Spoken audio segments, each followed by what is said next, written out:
Please welcome contestant number 1, Rob Woolley.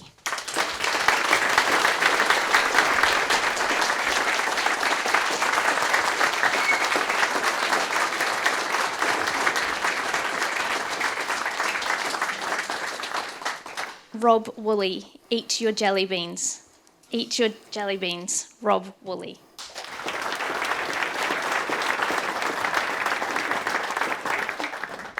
Contest Chair, everybody in this room, life is about taking opportunities. And today, what an opportunity I have. That spot right there is nowhere on this world I would rather be than up here talking to you today. I have always thought like that from the moment I joined Toastmasters. But I take other opportunities, and I want you to as well. Every now and again, when I feel the urge, I get on my bike and I ride half a mile to buy Jetplanes. They cost me $1. And I want you to consider, ladies and gentlemen, that these Jetplanes are opportunities. So imagine my disgust, my terror, my fraughtness, if there is such a word. When the shopkeeper opens up the bag, takes half of my Jetplanes out, seals it up, still takes my $1 and only gives me half a bag of Jetplanes. How would you feel? How would you feel? Ripped off. Why do you steal half of your own Jetplanes out of your own bag? When I joined Toastmasters, I was amazed that not everybody every week wanted to be right here. I did. I had paid my subs. I wanted to take every opportunity I could, and I did. I raced through my CC in just 10 months. And I thought, done everything. I've mastered it. But they were only baby Jetplanes I was flying. I wanted to get in the Dreamliner. I had delusions of being a professional speaker. But I realised that it wasn't all about me at some stage. Not initially, but at some stage.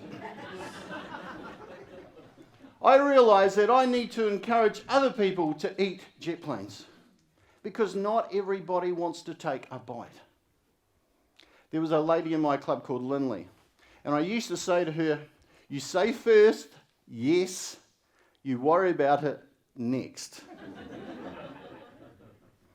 She took that advice, but then she left the club, and I didn't hear from her for 6 months until the phone went one day. Rob, it's Lindley. Wait, don't talk.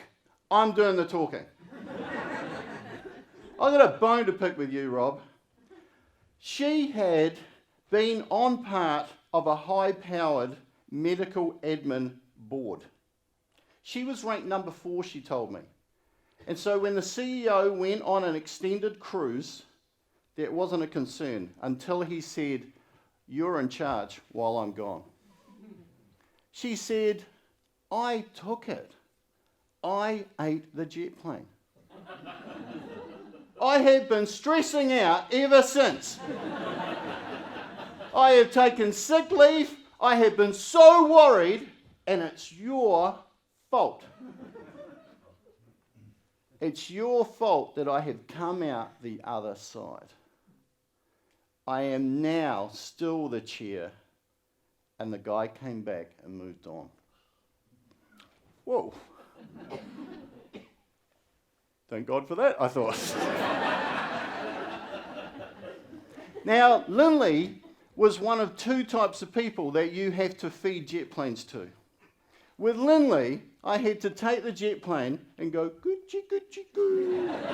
Come on, you can do it. Stick it in there and hold her mouth shut until she swallowed it. The other type of person who consumes Jetplanes is the one where you just have to rub their belly. Stroke their ego and go, come on. You go, yeah, you go. And they go, I'm like that. That was Mark. Mark needed his belly and ego stroked. I said, Mark, I see something in you, but I don't know what it is. But he did. He took my gentle encouragement to take an opportunity. He took it to the North Island. He took it to Southeast Asia. He took it to the world.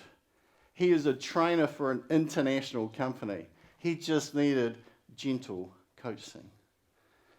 And I would love to say here that I always eat my jet planes, because I do. But a while ago, I flew into Wellington to MC my daughter's wedding. And I swear, as I was coming into land, there was another jet taking off with my confidence.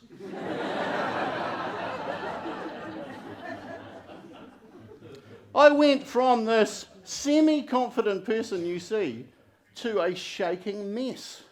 In the next 24 hours, I had lost all confidence. Why? Because I stutter. But I don't stutter here. I stutter everywhere else. Yes, really. And back in Wellington, where I come from, I am stuttering Rob. I'm not speaker Rob. And it all comes flooding back every time I try to talk. But I stutter talking to my family. I was really starting to stress out. So I went for a walk. And I pulled out my invisible jet plane logbook. And I went through all of the flights that I'd taken. Literally talking to myself. Why should you be able to MC, Rob? You have been a president. You have been an area director. You've given probably 200 speeches inside and outside of Toastmasters. And I taught myself over and over and over, and I wasn't totally buying it. So I borrowed a car and I went to the venue because I needed to see where that spot was. And I saw the most magnificent thing, my sister crying her eyes out. Yes. I don't know if you're like me, but when I see someone stressing more than me, I get really calm. That small spot became a giant glow, and the moment I stood there, I was back Speaker Rob. The next day, I was fine. And the next day, I also encouraged other people who were at the wedding to take a bite of their own jet plane, which they may never have tasted before. Ladies and gentlemen, take a bite of jet planes, but show some leadership and encourage others to take a bite of a jet plane. Keep on biting. If you keep on flying and eating your jet planes, who knows how high you can go? Take every opportunity, because you will grow and fly high with every damn one.